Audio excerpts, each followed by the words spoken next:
Joining me right now on our set is Lee Saunders. He, of course, is the president of the American Federation of State, County, and Municipal Employees. We've got, of course, huge election coming up in the midterms, and we have seen lots of decisions by our court system, including the Supreme Court, in terms of their impact on unions as well. And so we want to talk to him about that.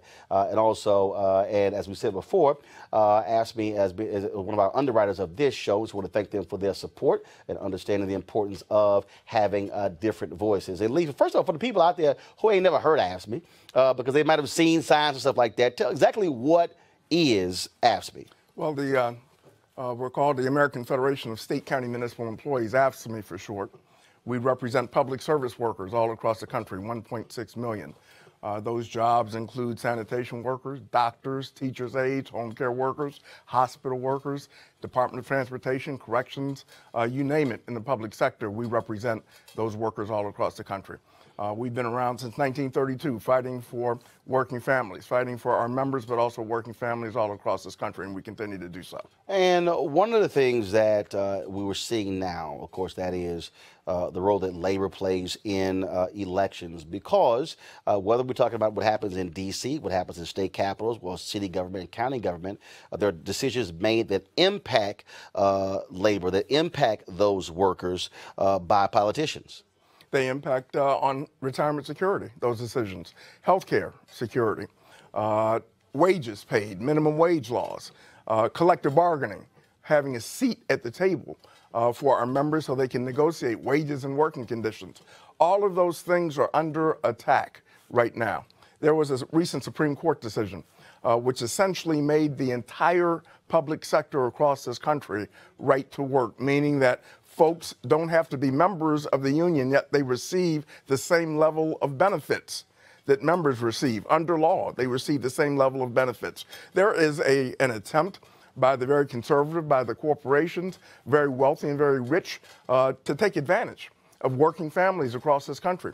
And they don't want to hurt us. They want to take us out of the ballgame because unions represent the counterforce. Unions represent the ability for workers to stand together and fight for better wages, benefits, and working conditions. And we're under attack right now. So here's what's interesting. And so I gave a speech on Friday to the International Brotherhood of Electrical Workers, Local 18 in Los Angeles.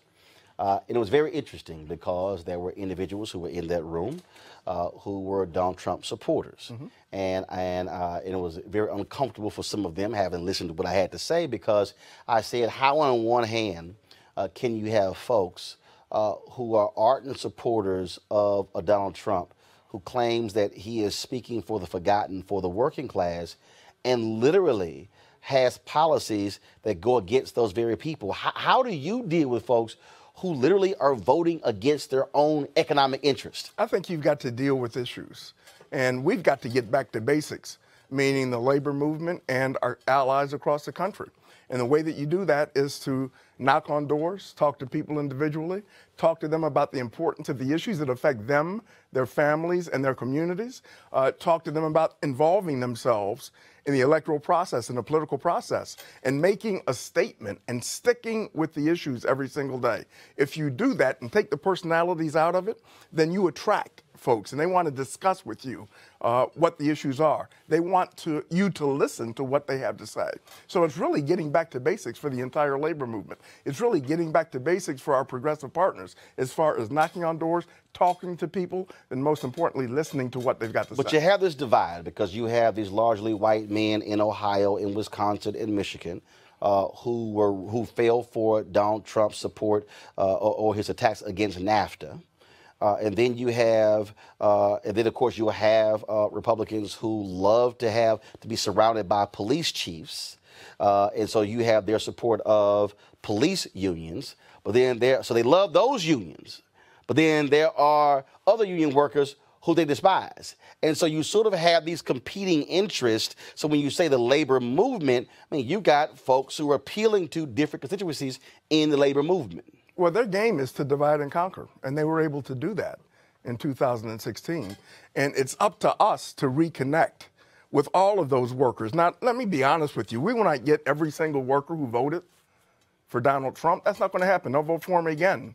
But I do believe that if we undertake what we're doing and talking with folks, dealing with the issues, whether it's collective bargaining rights, whether it's labor rights, civil rights, human rights, retirement security, health security, the unfair system that exists with taxes where the wealthy are really getting so much more than working families across the country. If you stick with those issues, you'll be able to pull some of those folks back because they get it and they understand it. One thing I also said in my speech Friday was that I believe that one of the mistakes that labor makes is that in terms of how messaging takes place. And what I mean by that is, so when you talk about the workers you represent, for a lot of African Americans folks may not realize that for the most part, when you talk about African Americans who are making six-figure salaries, a significant portion of that is coming from government jobs. And so when you have folks who say smaller government, what they don't realize is when you start having those layoffs in school districts, by the city, by the county, by the state, by the federal government, that's a disproportionate impact on black folks because we don't have the same level of access of high-paying jobs in corporate America as we do when it comes to governmental jobs. That's exactly right. And if you look at the public sector, you look and see that, in fact, that has been the way in which black and African-American families can move into the middle class, having public service, strong public service jobs, and those jobs are represented by unions. 35% in the public sector, those jobs are represented by unions. I can tell you a personal story. I'm originally from Cleveland, Ohio. In Ohio, in Cleveland, you had 3 industries where African Americans could move into the middle class for the most part. One was being a bus driver. My dad was a bus driver, proud member of the Amalgamated Transit Union. The second was with the post office.